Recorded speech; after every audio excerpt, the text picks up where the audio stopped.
성경으로 신앙 고백하시겠습니다. 전능하사 천지를 만드신 하나님 아버지를 내가 믿사오며 그의 아들 우리 주 예수 그리스도를 믿사오니 이는 성령으로 잉태하사 동정녀 마리아에게 맺고 본디오 빌라도에게 고난을 받사 십자가에 못 박혀 죽으시고 장사한 지 사흘 만에 죽은 자 가운데서 다시 살아나시며 하늘에 오르사 전능하신 하나님 우편에 앉아 계시다가 저희로서 산자와 죽은 자를 심판하러 오시리라. 성령을 믿사오며 거룩한 공예와 성도가 서로 비판하는 것과 죄를 사하여 주시는 것과 몸이 다시 사는 것과 영원히 사는 것을 믿사옵나이다. 아멘. 오늘 성경 구절은 마태복음 23장 12절입니다. 마태복음 23장 12절 제가 읽어드리겠습니다.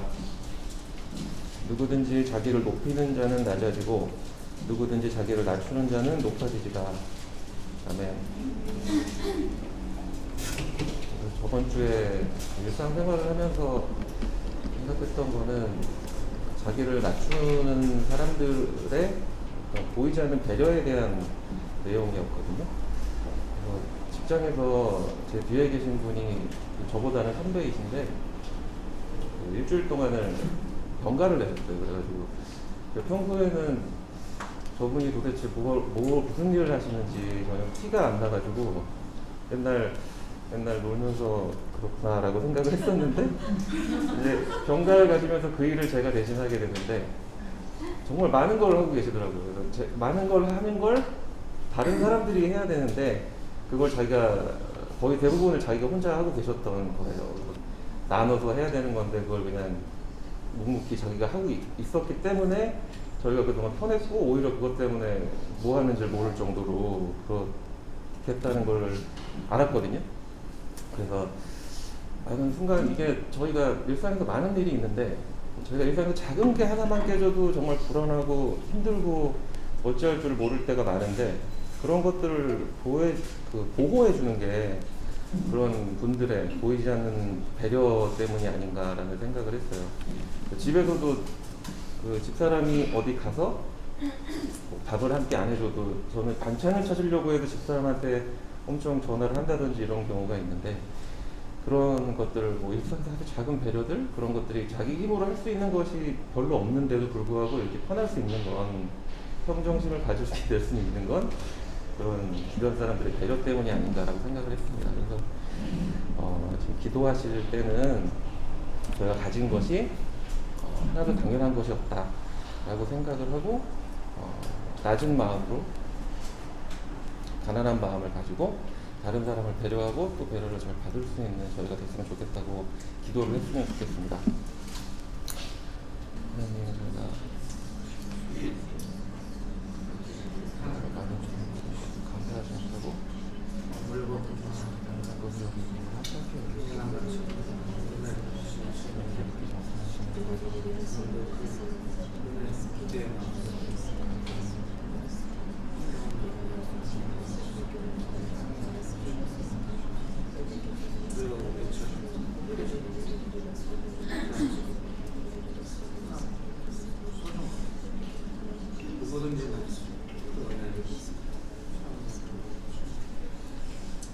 하나님, 저희가 가진 것에 대해서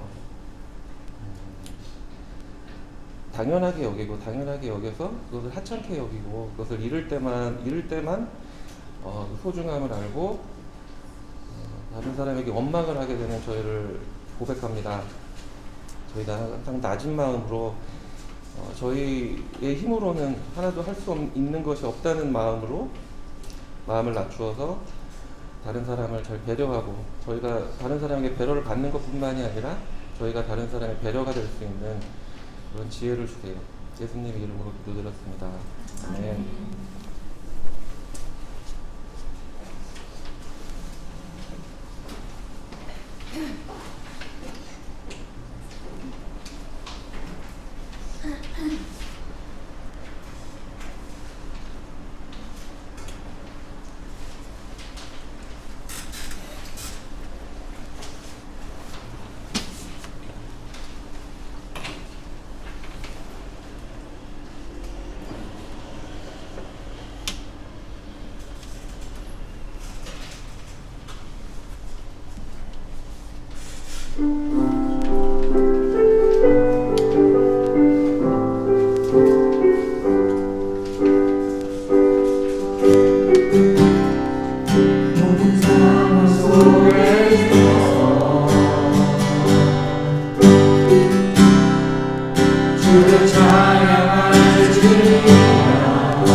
내 마음 다해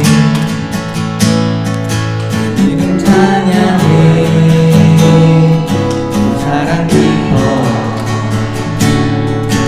날로가 못하네 영설하며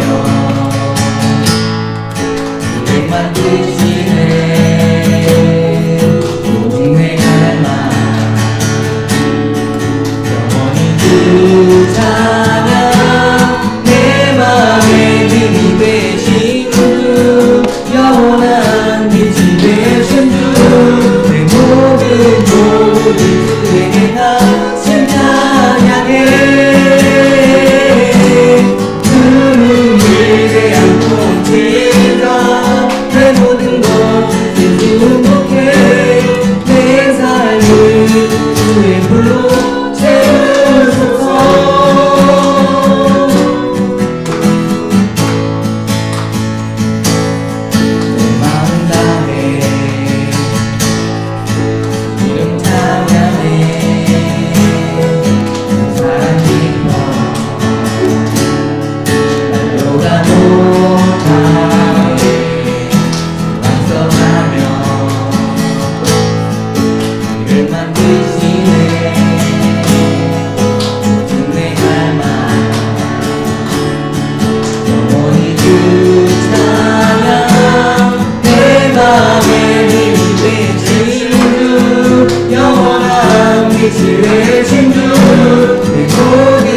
하나님 감사합니다. 저희를 불러주시고 예배드릴 수 있도록 인도해 주셔서 감사합니다. 한 주간의 삶이 어떠했든지 간에 이 시간에는 오직 주님께 집중하기를 원하고 언제나 주님은 우리를 보고 계시며 눈동자같이 지켜주시고 계심을 알게 하시고 우리들의 마음도 주를 향해서 언제나 열려있게 하시고 주님만이 나의 모든 구원자이심을 알게 해주시옵소서. 말씀을 증거해 주시는 목사님을 축복하시고 말씀을 증거하실 때에 그 말씀을 받는 우리들의 마음이 옥토와 같이 되어서 말씀을 받아들이게 하시고 그 말씀대로 살고자 한 주간도 말씀을 향해 있게 하시고 살아보게 하시고 그리고 믿음의 증거들이 있게 하여 주시옵소서. 예배 드리는 모든 순간순간 시간들에 주님을 향한 사랑과 찬양과 그리고 주님을 높여드리는 마음으로 예배를 참여하게 하여 주시옵소서. 감사드리며 예수님 이름으로 기도합니다. 아멘.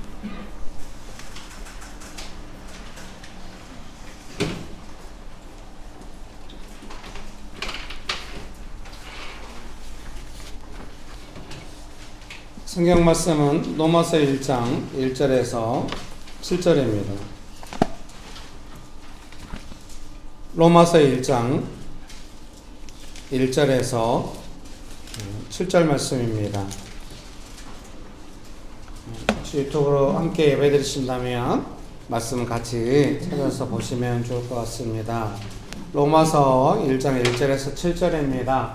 제가 읽어드리겠습니다. 예수 그리스도의 종 바울은 사도로 부르심을 받아 하나님의 복음을 위하여 택정함을 입었으니 이 복음은 하나님이 선지자들을 통하여 그의 아들에 관하여 성경에 미리 약속하신 것이라. 그의 아들에 관하여 말하면 육신으로는 다윗의 혈통에서 나셨고 성결의 영으로는 죽은 자들 가운데서 부활하사 능력으로 하나님의 아들로 선포되셨으니 곧 우리 주 예수 그리스도시니라. 그로 말미암아 우리가 은혜와 사도의 직분을 받아 그의 이름을 위하여 모든 이방인 중에서 믿어 순종하게 하나니 너희도 그들 중에서 예수 그리스도의 것으로 부르심을 받은 자니라. 로마에서 하나님의 사랑하심을 받고 성도로 부르심을 받은 모든 자에게 하나님 우리 아버지와 주 예수 그리스도로부터 은혜와 평강이 있기를 원하노라. 아멘. 좋으신 예수님 은혜를 베풀어 주셔서 감사합니다.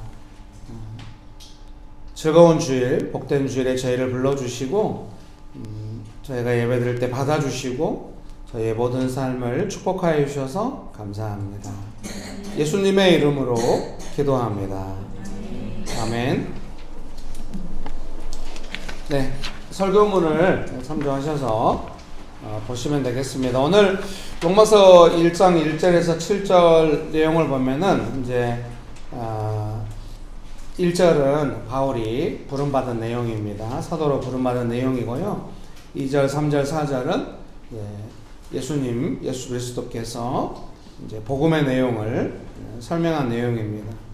그리고 이제 그 밑으로는 또 로마의 성도들이 부름받은 것에 대해서 부르심에 대한 성도로 부름받은 것에 대한 내용입니다.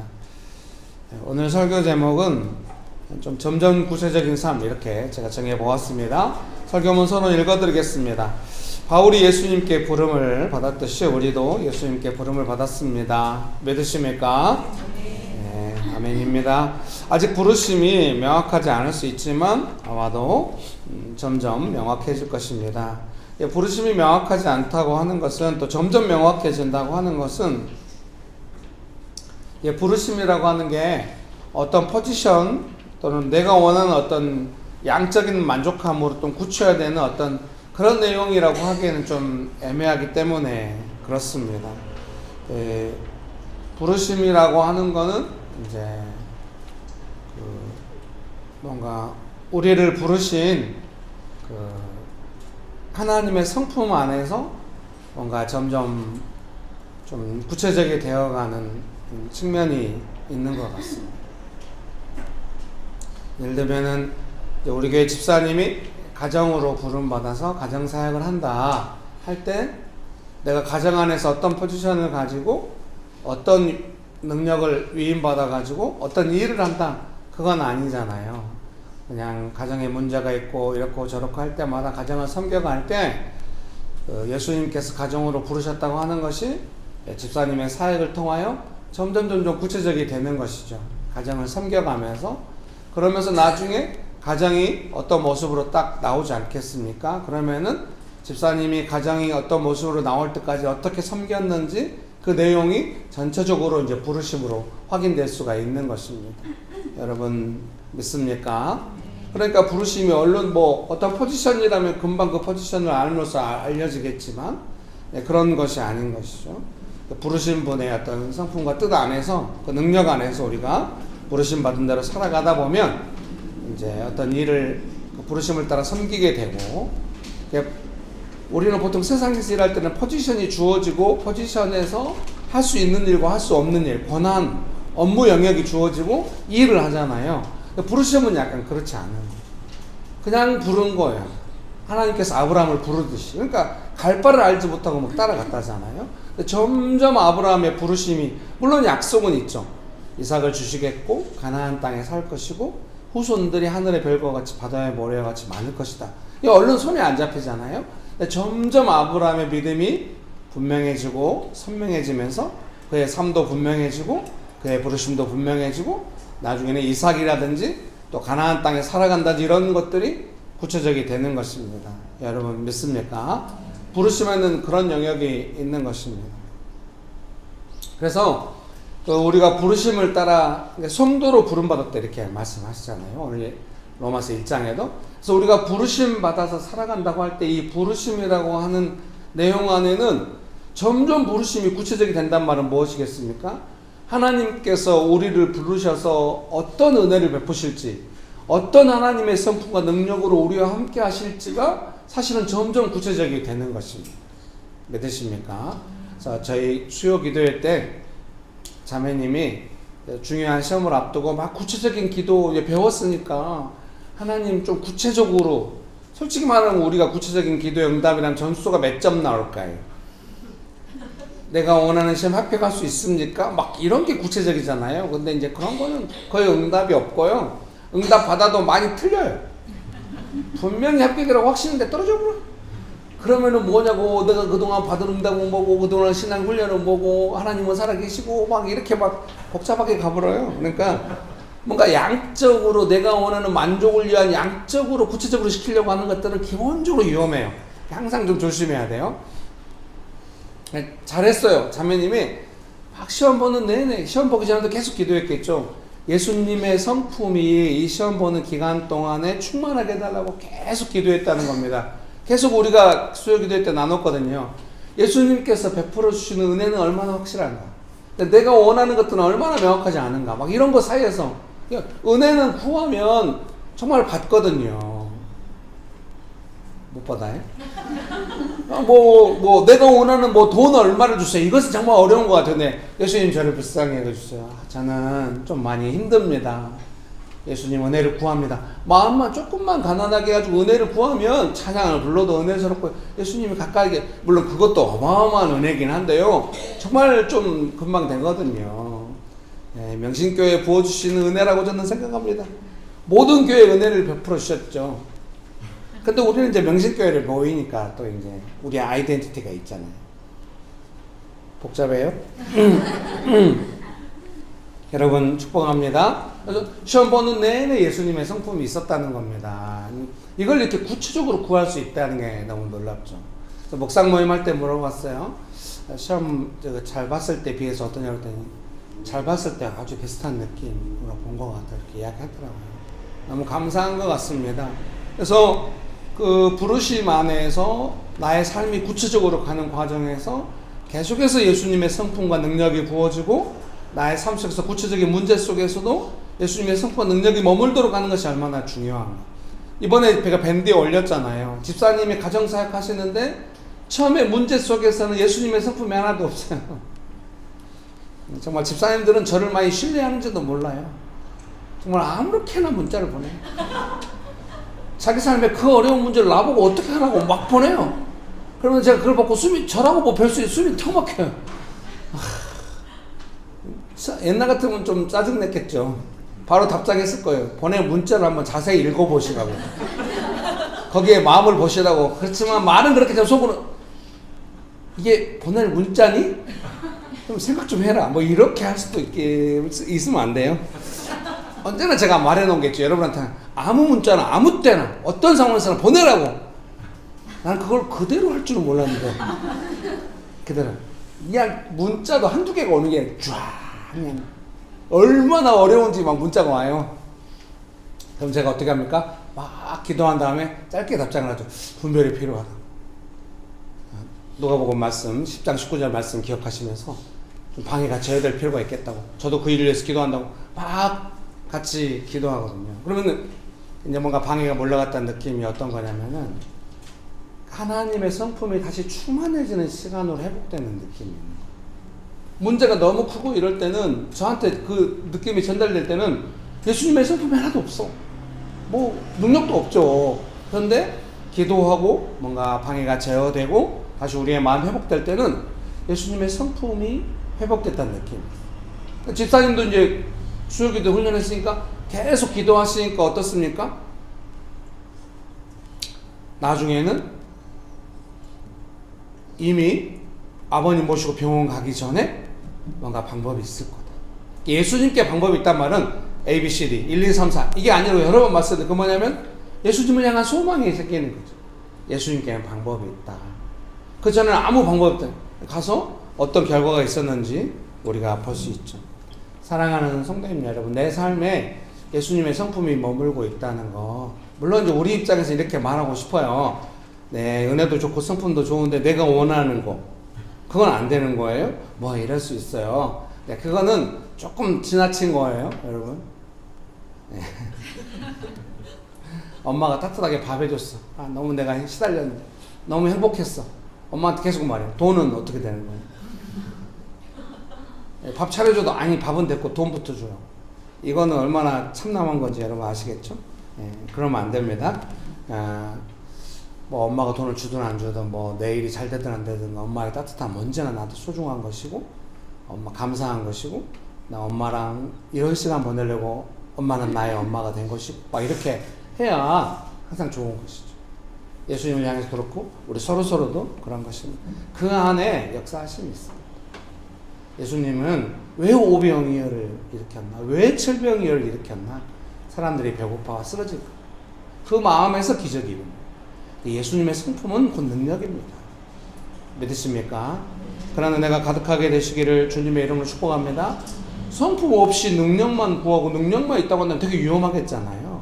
항상 성품이 먼저인 것이 맞는 것 같습니다. 성품은 곧 능력입니다. 여러분 축복합니다. 설교문 읽어드리겠습니다. 사도행전 7장 35절입니다. 그들의 말이 누가 너를 관리와 재판장으로 세웠느냐 하며 거절하던 그 모세를 하나님은 가시나무 떨기 가운데서 보이던 천사의 손으로 관리와 성령하는 자로서 보내셨으니, 관리와 성령하는 자, 제가 옛날에 모세 설교할 때도 이 부분 설명했던 것 같아요. 쉬운 성경에는 지도자와 해방자 이렇게 표현했습니다. 모세처럼 거절당할 때 부르심이 명확해질 수 있습니다. 이집트와 싸우는 것은 전선과 피해와 구분이 확실하죠. 적과 아군이 분명합니다.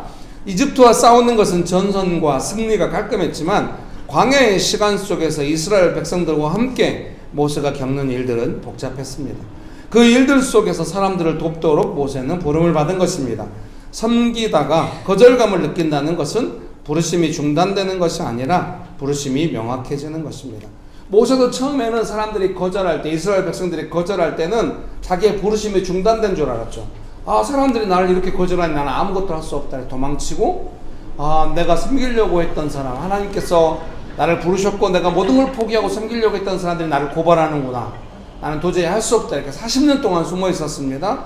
그러나 그 80이 되어서 부름받을 때는 수없는 거절감을 받아도 물론 실수가 있긴 했지만 성경에 보면 믿음을 잃어버리고 연약함으로 반응할 때가 있었지만 그러면 그는 끝까지 그의 부르심에 순종하는 것을 볼 수가 있습니다. 여러분 믿으십니까? 그래서 우리의 삶 속에서도 누군가한테 거절감을 받잖아요. 가정이나 직장이나 어떤 상황 속에서 거절감을 받을 때가 있어요. 그러면은 내가 원하는 것이나 부르심이나 이곳에서 더 이상 안 되는구나, 내가 뭔가 쫓겨나는 느낌이 있구나, 절대 그렇게 받아들이면 안 됩니다. 왜? 그 상황 가운데 지금 거절감이 아니라 예수님의 성품이 지금 필요하잖아요. 거절감을 느낄 때야말로 예수님의 성품이 필요한 것이고, 예수님의 성품은 우리를 불러서 예수님의 성품과 그 능력의 통로가 되게 하시려는 그 부르심인 것입니다. 여러분 믿으십니까? 그런 은혜가 가득하게 되시기를 주님의 이름으로 축복합니다. 축복합니다. 예, 그렇게 되기 원하십니까? 예. 그래서 거절감을 느낄 때는 그 거절감으로만 받지 말고 한 가지 더 생각을 해야 됩니다. 어렵겠지만, 사람들이 나를 거절하는구나. 너무 쓸쓸하다. 내가 배척받는구나. 이렇게 느끼지 말고, 이 속에 부르심이 있구나. 이렇게. 근다고 해서 막 나를 거절하는 사람들한테 내가 막 사랑이 막 충만한 것처럼 가서 생기려고 하면 더 거절감을 느낄 수가 있어요. 그런 게 아니라 그 사람들한테, 나를 거절하는 사람들한테 가서 뭔가 하고 그런 게 아니라 언제나 나를 부르신 하나님 앞에. 부르심이라고 하는 건 하나님께서 부르신 것이고 예수님의 부르심이시고 한 것이기 때문에 언제나 예수님 앞에서, 예수님 안에서 회복되고 확인되는 것입니다. 내가 사람들과 어떤 분위기 속에서 확인되는 것이 아니라. 믿습니까? 설교문 1번입니다. 이방인에게 부름받다. 로마서 1장 5절인데 쉬운 성경 번역을 옮겨 놓았거든요. 그분을 통해 우리는 은혜와 사도의 직분을 얻었습니다. 우리가 해야 할 일은 모든 이방인들을 불러 주 예수 그리스도의 이름을 믿고 순종하게 하는 것입니다. 바울은 누구를 섬겨야 하는지 명확하게 알게 되었습니다. 아마도 부르심은 누군가를 섬기도록 부름받은 것입니다. 이방인들이 믿고 순종한다는 것에 대해서 주석은 이렇게 말합니다. 이 말에서 바울이 이방인을 불러서 복음을 받아들이게 하고 계속해서 그 복음의 요구에 순종하도록 하는 포괄적인 계획을 말하고 있는 것으로 이해해야 할 것이다. IVP 주석을 옮겨 놓았거든요. 이방인을 향해서 부름받아서 그 부르심의 내용은 무엇인가?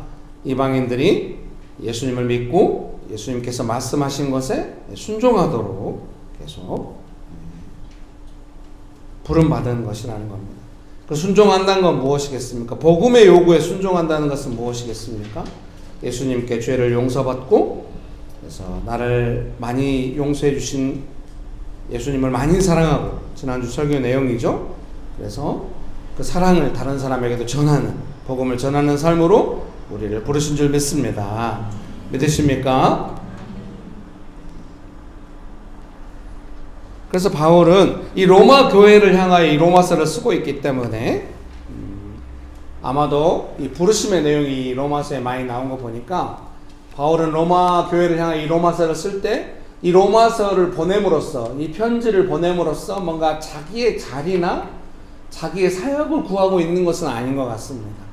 아마도 자기의 부르심을 전달함으로써 로마 교회 안에 있는 성도들도 그 예수님께서 부르신 부르심을 따라 살도록 하는 것입니다. 그래서 바울이 어떤 권위 있는 문체는 나도 권위가 있다, 자리 이런 거 전혀 아닌 것입니다. 자기도 부르심에 따라 철저하게 살아가고 있고 당신들도 부르심을 따라 살아가십시오. 이해 조건이 없기 때문에 진정한 권위가 있는 것이고 또 그렇게 권면하고 있는 것 같습니다. 로마서로 설교를 얼마나 할지는 모르지만 이번에 NIV로 로마서를 다시 읽을 때 한글을 읽어도 이해가 잘 안 되는 로마서를 영어로 읽어버린다. 그러면 도대체 무슨 이해가 되겠습니까? 그래서 제가 왜 근데 불구하고 로마서를 읽겠습니까? 잘 이해가 안 되지만 영어 성경으로 로마서를 읽으면은 개역 성경으로 이미 읽어가지고 이해되는 어떤 익숙한 내용이 아니라 잘 이해가 안 되기 때문에 새로운 질문들, 새로운 내용들이 많이 떠오르는 것입니다. 그러면 그걸 가지고 주석을 찾아본다든지 이제 개역 성경 찾아보고 이러면서 내용이 구체화되는 것입니다. 로마서 1장 오늘 설교문도 그렇게 작성된 것이죠. 그 전에는 그렇게 잘 못 봤는데 부르심. 그렇다고 한다면 이 로마 교회에 보낸 로마서는, 이 서신은 정말 점점 읽다 보면은 우리가 성도로 부름받은 그 부르심의 내용이 명확해지는 내용이 아닐까? 그거 하나에 맞춰서 로마서를 다 설명하지 수는 없겠습니다만은 그런 관점이 생겼다, 이렇게 말씀드릴 수 있겠습니다.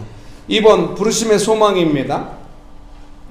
에베소서 1장 18절에서 19절입니다. 같이 한번 읽어보실까요? 설교문에 에베소서 1장 18절에서 19절 말씀 같이 한번 읽어볼까요? 시작. 너희 마음의 눈을 밝히사 그의 부르심의 소망이 무엇이며 그의 힘의 위력으로 역사하심을 따라 믿는 우리에게 베푸신 능력의 지극히 크심이 어떠한 것을 너희로 알게 하시기를 구하노라. 아멘. 바울은 이제 로마에 있는 그리스도인들에게 부르심의 소망이 무엇인지 알게 하려는 것 같습니다. 이 에베소서 말씀을 가지고 이 바울의 로마서 1장의 내용을 설명한다는 것이 조금 그러긴 합니다만은 그냥 부르심이란 단어의 연관성을 따라서 그냥 했습니다.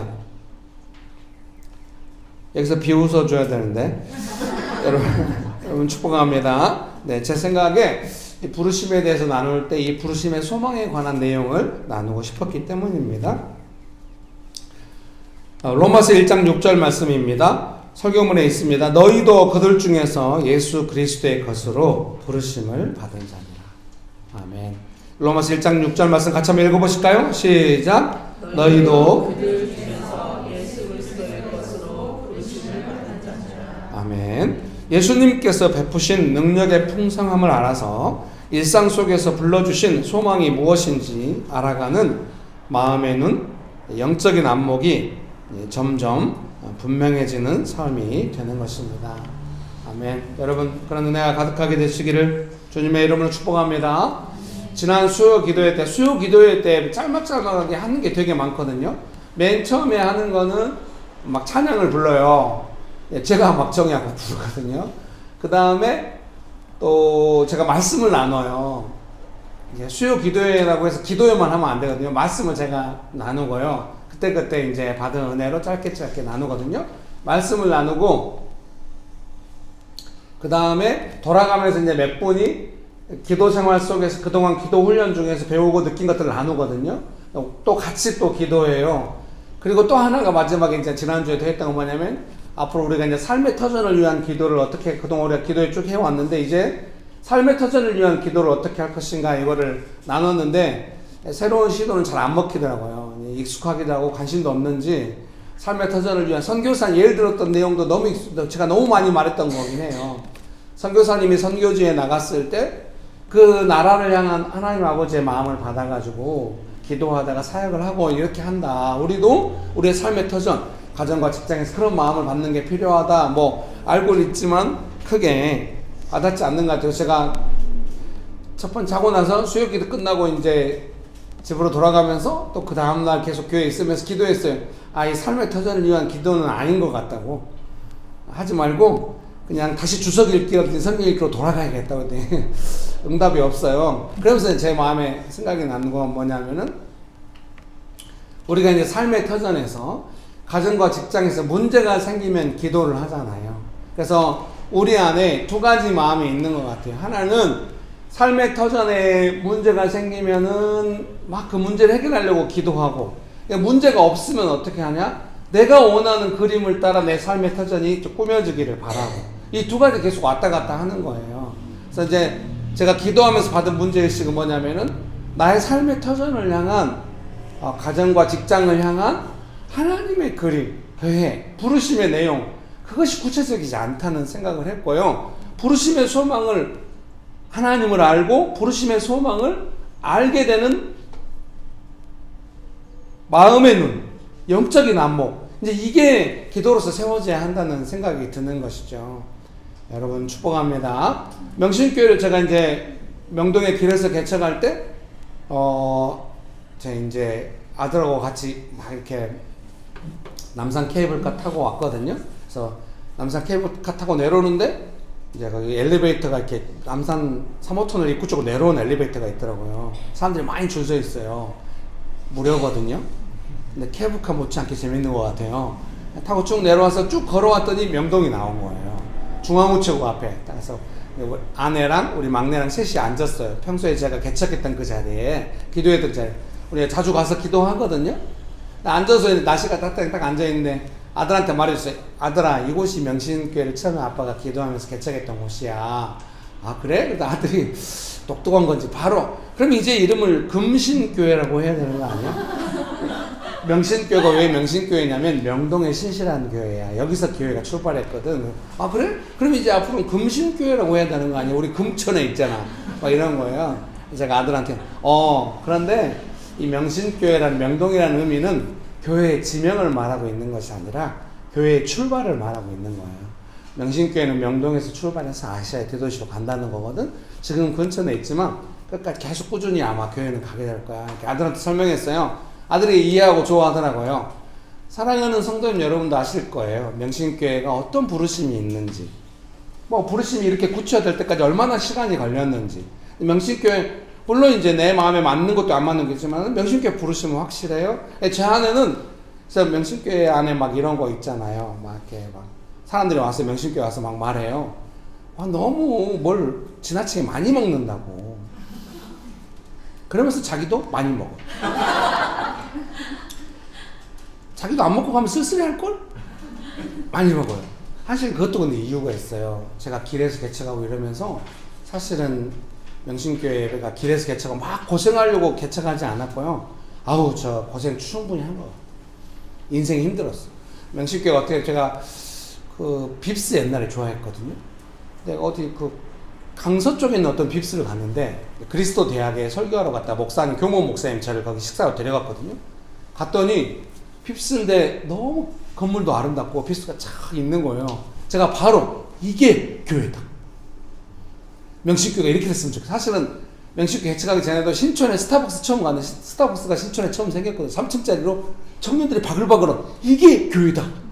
명신교회는 그 스타벅스에 바글바글하고 막 그런 느낌, 막 그 빕스의 그런 느낌처럼 교회가 됐으면 좋겠다. 그런 마음이 늘 간절하게 있었어요.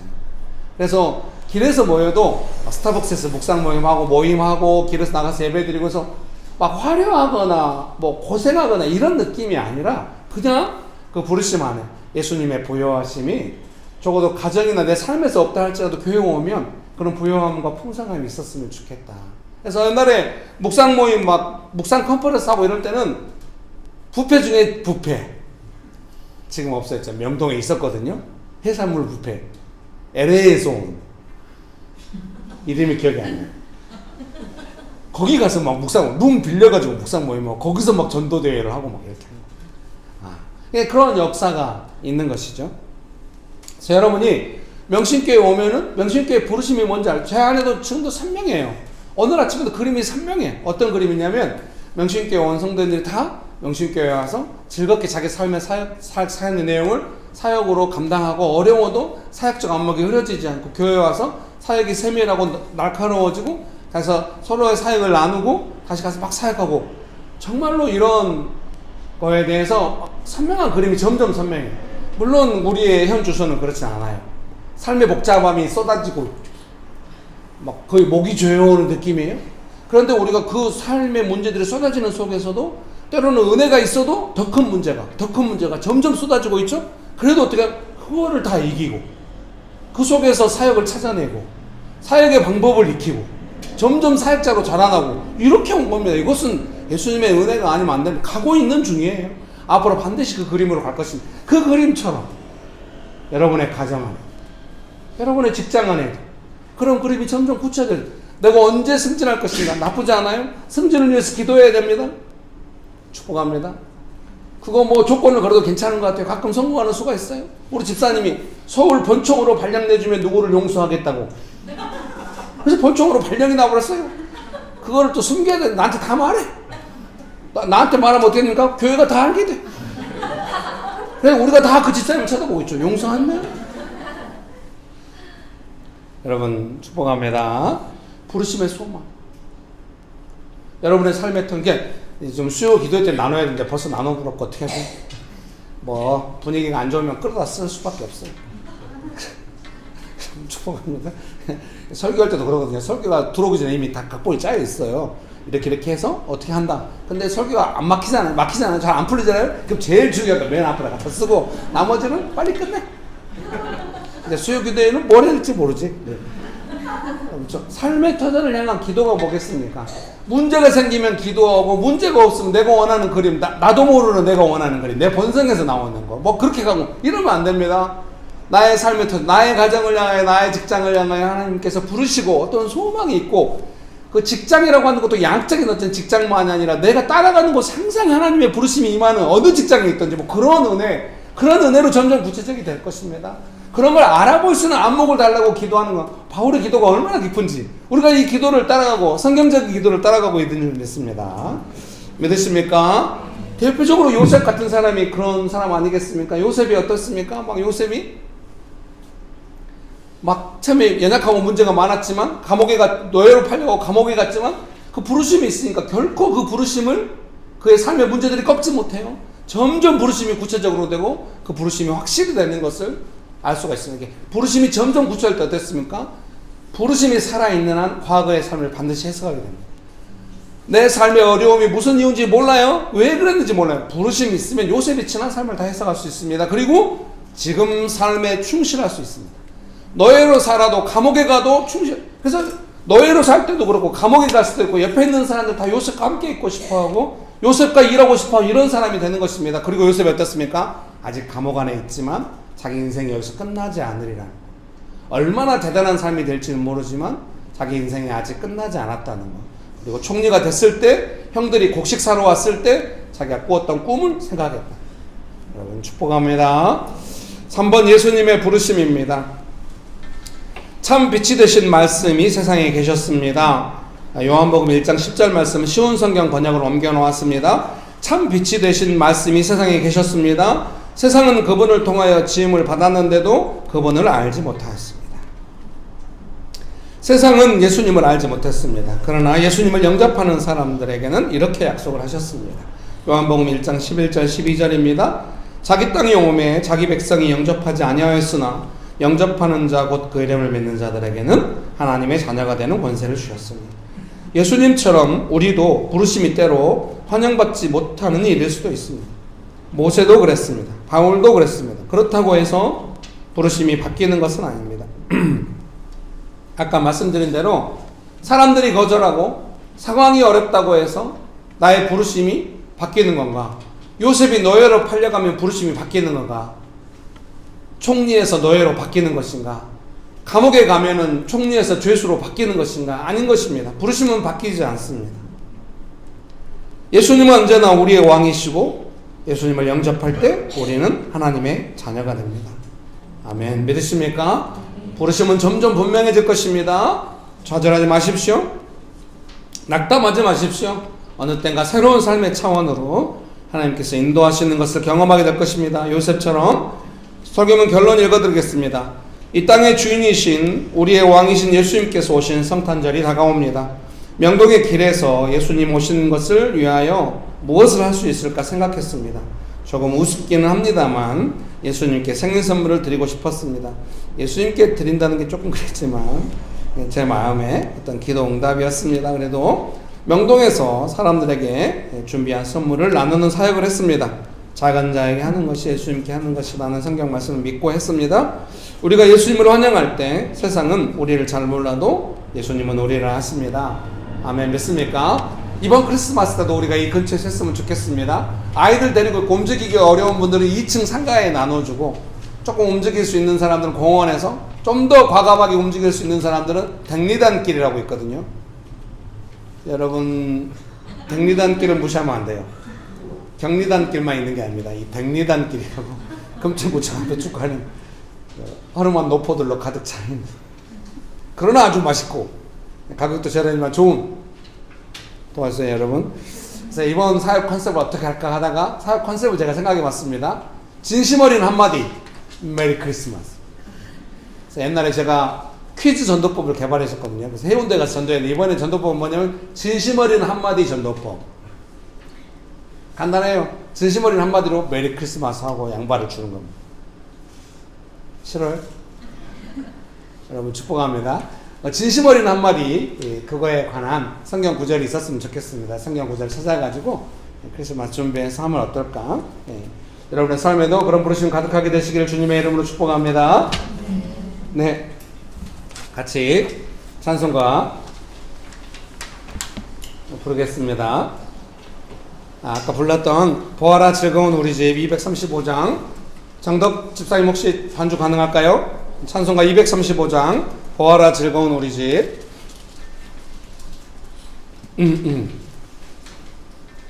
찬송가 235장 보아라 즐거운 우리 집 같이 불러보겠습니다.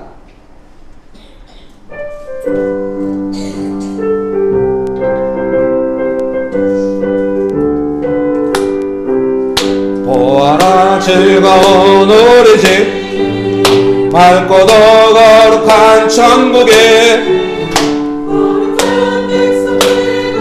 아멘. 거기서 기쁘고 즐거운 집에서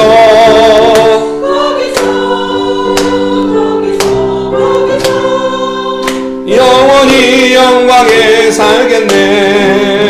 앞서간 우리의 친구들 아멘. 올라가 거룩한 주님의 보좌 찬미로 영원히 즐기네. 거기서 아멘. 집에서 거기서 찬미로 영원히 즐기네. 우리를 구하신 주님도 아멘. 아멘. 우리도 이 세상 떠날 때 주님과 영원히 살겠네. 거기서 아멘.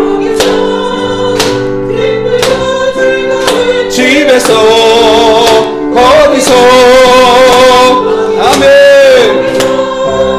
주님과 영원히 살겠네. 우리의 일생이 끝 아멘.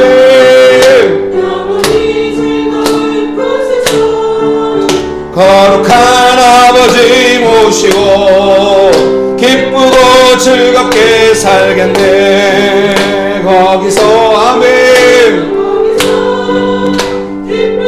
즐거운 집에서 거기서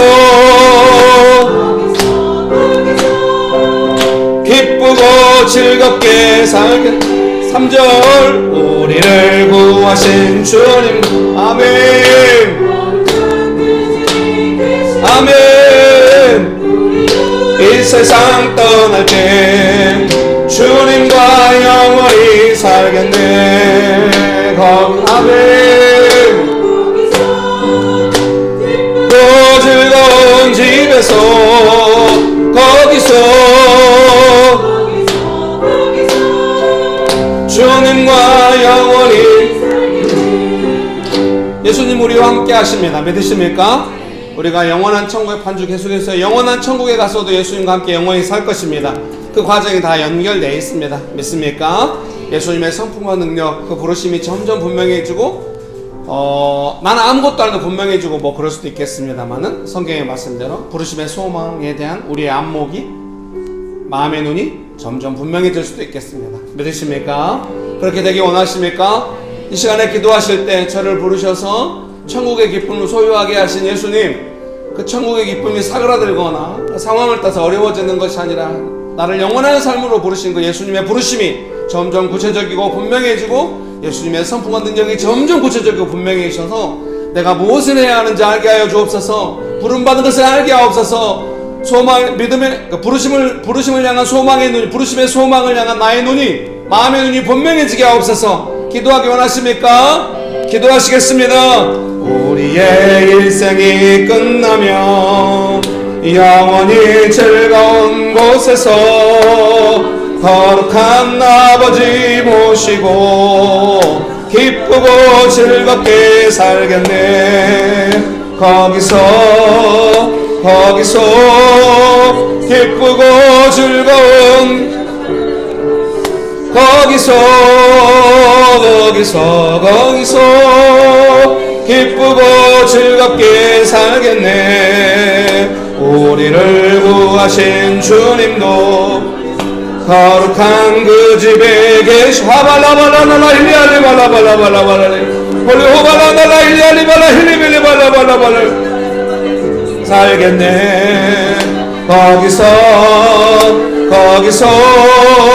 기쁘고 즐거운 집에서 하발라발라달라 일리알리발라 일리발라발라발라발라 오발라발라달라 일리알리발라 힐레멜레발라발라발라발라.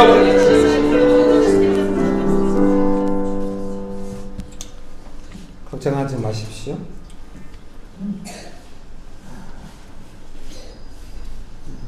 부르심의 소망, 예수님의 승풍과 능력이 점점 뚜렷해지고 부르심의 소망을 향한 믿음의 안목이 점점 구체적이 될 것입니다. 염려하지 마십시오. 조신 예수님 은혜를 베풀어 주셔서 감사합니다. 부르심의 소망, 우리 마음의 눈이 믿음의 안목이 날마다 성장하게 하셔서 감사합니다. 예수님의 이름으로 기도합니다. 아멘.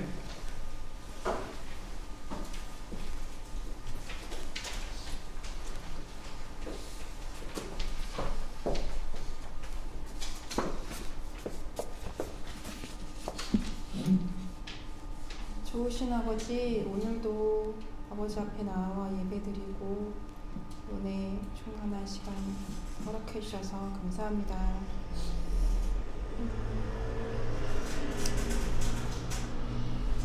예수님 말씀하신 것처럼 우리 마음의 눈을 밝혀주셔서 부르심의 소망이 무엇이며 예수님의 힘의 위력으로 역사하심을 따라 믿는 우리에게 베푸신 능력의 지극한 크심이 어떠한 것인지를 우리로 알게 하시기를 간절히 구합니다. 우리의 본성과 세상의 가치관이 혼재되어서 이러한 하나님의 능력과 사랑과 은혜를 잘 깨닫지 못하고 뒷전으로 둔 채 우리의 필요만 집중하고 생각할 때가 많았습니다. 부르심의 소망을 회복하여서 하나님과 예수님과 동행하는 삶의 기쁨, 구원받은 기쁨, 예수님의 자녀가 하나님의 자녀가 되어서 예수님과 함께 동행하며 살아갈 수 있는 그 권세의 그 은혜의 위대함을 더욱더 알고 누리는 우리 명신교회가 될 수 있도록 도와주세요. 예수님 이름으로 기도합니다.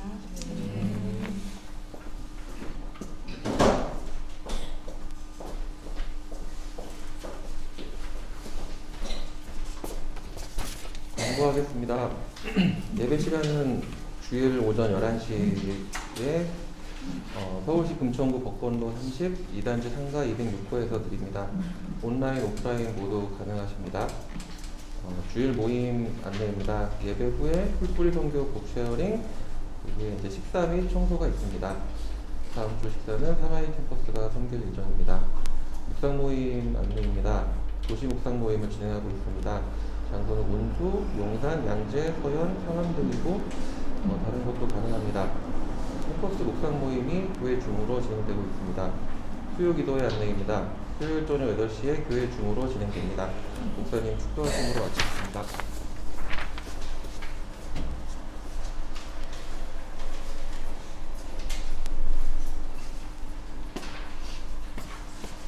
네. 오늘 설교문이 부족하진 않았나요? 네, 밴드에 올리기 때문에 이제 좀 복사를 좀 작게 했는데 찬양 악보 복사도 너무 작게 한 것 같아서 일부러 제가 한 장을 갖고 있었습니다. 오늘 아내 말이 아이들이 감기가 많이 와가지고 어린이 예배가 안 될 수도 있다고, 그러면 예배실로 갈 때 당황하지 말라고. 제가 속으로 아내가 당황할 수 있습니다. 아내는 오면 항상 악보나 이런 게 없어가지고 저한테 말합니다. 좀 챙겨 놓으라고. 이렇게 말했나? 제가 그렇게 받아들인 것 같습니다. 한 장을 챙겨놨습니다. 뒤에 무슨 애들이 막 들어오는 소리가 들려가지고 나갔더니 아내가 오진 않았고 시우가 왔어요. 시우 엄마에게 악보를 대신 전달했습니다. 첫 번째 선생은 괜찮았는데 두 번째 선생은 조금 복잡했거든요. 좋았죠? 그래도? 아, 예. 네. 앞으로 넉넉하게 복사해서 부족하지 않도록 같이 시켰습니다. 여러분 축복합니다. 옆에 분 보면서 한마디씩 할까요? 당신을 향한 부르심의 소망이 점점 분명해질 것입니다.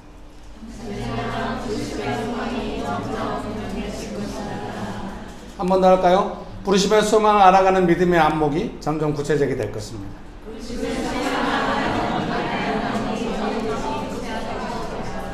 잘하셨습니다. 네, 축도하고 예배를 마치도록 하겠습니다.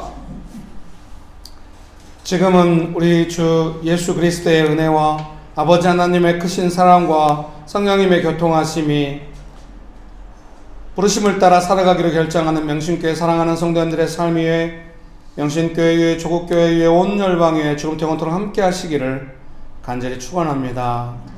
아멘. 감사합니다.